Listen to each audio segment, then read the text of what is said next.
Hey everyone, and welcome to another episode of The Bug Jar. Today we are going to be talking a little bit about voice. So this is for anyone out there who sings for a living or speaks for a living. If you're a teacher, you probably talk a whole lot. So you'll probably find some things in this that you already knew, but maybe you'll find some new information that is helpful to you. So I'm just going to dive right in and give you some of my favorite tips and tricks for people who use their voices a lot. The first tip is stay hydrated. This seems really obvious, but we're kind of an underhydrated group of people here in the States. So it's really important to constantly be drinking water, and the reason it's so important for your voice is that your vocal folds are tiny little muscles that give you your unique voice.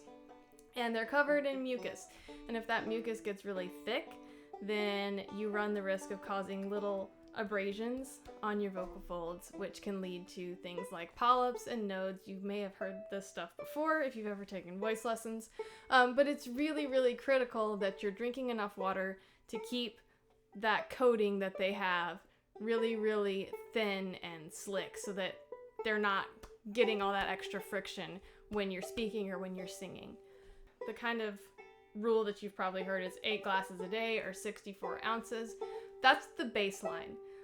You probably want to up that if you're someone who uses your voice a lot, or if you live in a really dry climate, or your house is really dry. If you are really active and you sweat a lot, you're definitely going to want to drink more than that. And probably even if you're not any of those things, drinking more than that is not going to cause you any harm at all. It's probably going to boost your health in general. So I kind of have trouble with this sometimes. I'm forgetful and I don't always remember to drink enough water. So I've kind of over the years created a habit for myself of drinking little bits throughout the day and having these little goal posts of like, okay, by the time I get to lunch, I want to have 32 ounces down or something like that. So if you're like me, that might be something helpful for you to kind of just tick off in your mental list of like, okay, I drank this much so far. Just to keep track of how much you're drinking and make sure you are staying hydrated enough for the kind of work that you're doing. If you don't like the taste of water, because some people don't, you can get bougie and get fancy with it.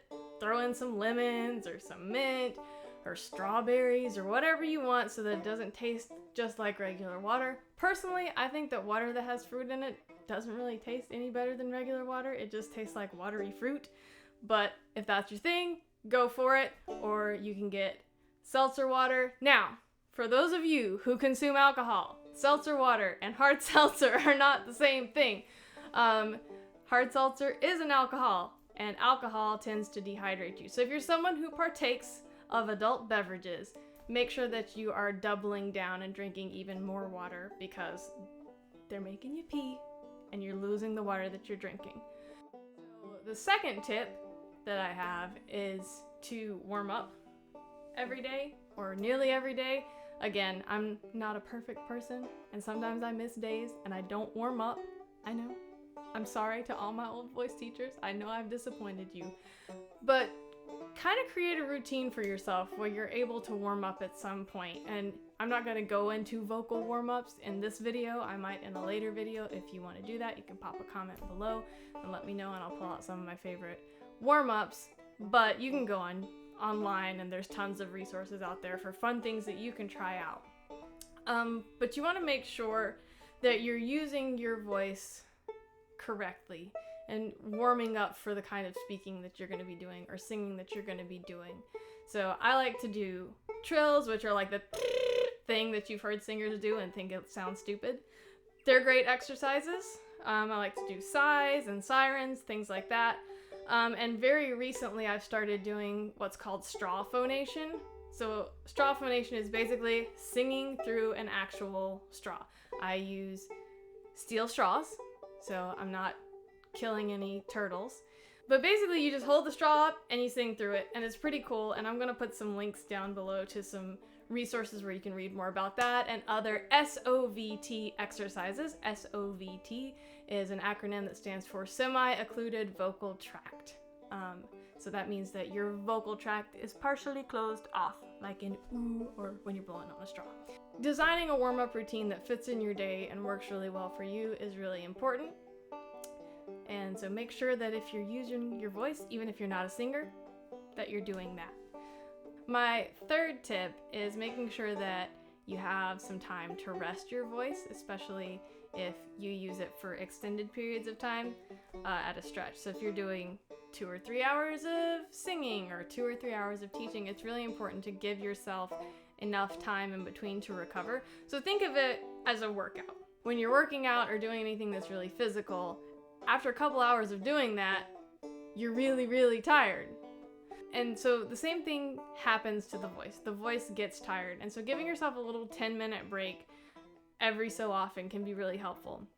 And if you've really, really exerted yourself and sung a lot, taking a longer break is totally fine. Obviously, you don't need to go on total vocal rest unless you have something really bad going on and a doctor has recommended that.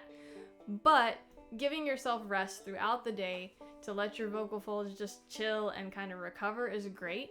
And the other thing on this is you, in addition to warming up, you can cool down to help your voice rest, which cooling down can utilize some of the same exercises as warming up can. You just want to pull yourself out of the register that you've been in. So we can talk about that more in another video as well. But cooling down and giving yourself those breaks and that rest is really, really important to keep your voice healthy for many, many years to come.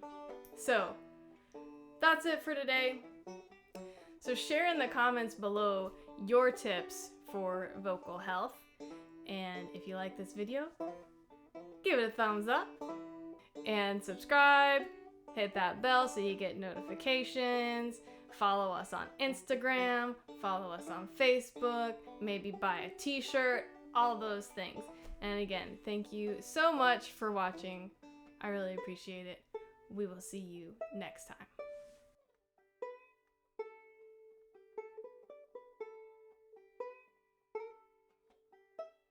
Go ahead and share some comments below of your favorite things to do voice-wise.